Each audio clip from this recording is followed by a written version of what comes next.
Coach, you mentioned it a moment ago, not an easy day to pitch with the pace of play and the snow, but Cade went 5 for you with 7 strikeouts. How impressed were you with what he did today?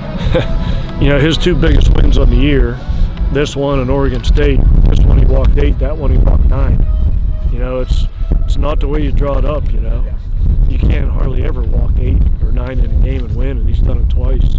It's just a testament to what he does when the guys get on that he just walks. He makes great pitches when he has to, and you know, if he could just eliminate the walks, you know, it's not rocket science. Everybody in the world tells pitchers to throw strikes, but it's not easy on a day like today. You know, you're kind of rushed, and the ball's slick, and your hands are cold, and you just got to grind, man. You got to grind as hard as you can. And I mean, their guy did the same thing. Their guy's a big-time strike thrower. I don't know if you saw his numbers, but he hardly walks anybody, and he did the same thing. So, you know, when we go to the bullpen, and you got to look for guys that throw strikes, and that's what Burgert came in and did. Super encouraged by him, and that's as good as Kessler's been since he's been here. So, I feel good where we're at right now. So, what is it about Cade's mentality that allows him to buckle down? I think you guys had a runner at third each of the first 5 innings, but he only gave up 1 run and got out of every jam. Yeah, I think they had the leadoff batter on base 7 of the 9 innings today, and the reason he's okay there is because he could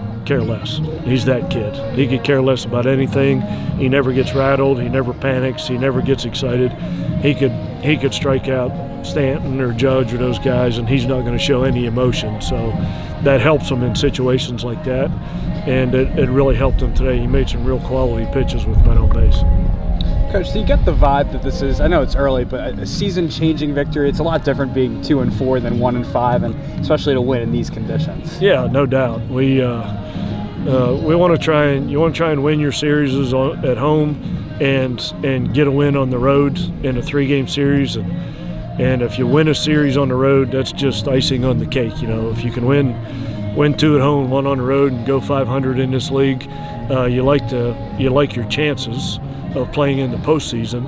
And then, you know, if you happen to go on the road and win on Friday, then you kind of feel like you're playing with the house's money at that point, and you relax, and that's how you end up winning series on the road and finishing in the top 3 in the league and having a chance to win the league. So you just got to think about, you know, 1 game at a time, and you're right, 2-4 is way better than 1-5. But you know, talk to them going into this weekend saying, you know, we're down 3-0 in the first. You know, we lost 3 games at Baylor, and after Friday we're down 4-0, and after yesterday, is all right, 4-1. We're creeping back in it. Just told them today, they knew what I was going to say. They laughed when I said it. We're down 4-2 still. And next weekend we got a tough road weekend, so you know, complacency kills you. So you can't feel too good about where you're at ever. This game will sneak up on you. You know, Pitt's up there right now scoring tons of runs against the Miami Hurricanes. So you know they're going to have a ton of confidence. So we're not going to get complacent at all. We're just going to come out and try and win every game 1 at a time. What do you think about Pitt coming into town Wednesday, Coach? You guys have had success against them and in your non-conference schedule so yeah, far. I mean, I love playing Pitt. You know, I hope for good weather, hope for a big crowd, hope that they're doing well, makes for a better game. Our kids always get excited about that game. The new ones don't really know. If you ask them what the backyard brawl is, they have no idea what you're talking about. They think it's down, you know, on High Street somewhere. But you know, they understand. The longer they're here, they understand the importance, and the fans, and the water cooler talk between, you know, employees and husbands and wives and that type of thing. So it's a big game for us. You know, we got to come out and attack those guys just like we did this weekend. As much as you want to wish for good weather, though, you've always preached Advantage Mountaineers when it's like this way. Were you a little happy with, you know, this? Absolutely. The harder it was snowing, the happier I was, you know, because if this was a preseason day and we had an inter-squad game to play, we'd be out here playing in it, you know, and to be good in it, you have to practice in it, and that's what we do all the time. So, Advantage Mountaineers. Was today a story, Coach, offensively, of how you guys were able to capitalize on Oklahoma's mistakes? No doubt. You know, we win.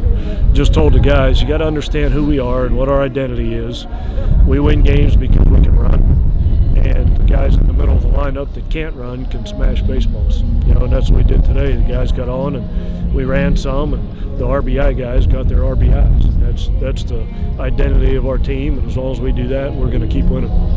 What were you able to do early to stop Oklahoma's scoring chances? Because I think first inning they had the bases loaded, 2 outs, and you were able to strike them out. I don't do anything, to be honest with you, but Stroud had a pretty good day with guys on base, and that's what he does. He buckles down when guys get on base. He can make adjustments while he's out there, and he did a really good job of that. You know, if he was missing on fastballs to his arm side, he can adjust and get it back to his glove side when he needs to. And he's the right guy to have on the mound with men on base, because he never gets rattled. That's his personality. And if you have a guy that gets caught up in distractions and atmosphere, then those innings can get sideways on you, but he's the right guy to do that. Speed played itself out too with Brandon's catch in center. I mean, probably can't overestimate that one either. Yeah, that's a routine catch. Brandon turns into a highlight reel catch. He likes to get on SportsCenter, you know. So, but yeah, that was a game changer for sure. That could have easily been, you know, 5-3, 5-4 at that point, and then it's a whole different game. You know, as long as we got a 4-run lead, they can only tie you, you know, with the grand slam. A 4-run lead is way different than 2 or 3. So, you know, when the ball goes up and Brandon White's in center, you always feel good about that it's not going to hit the ground.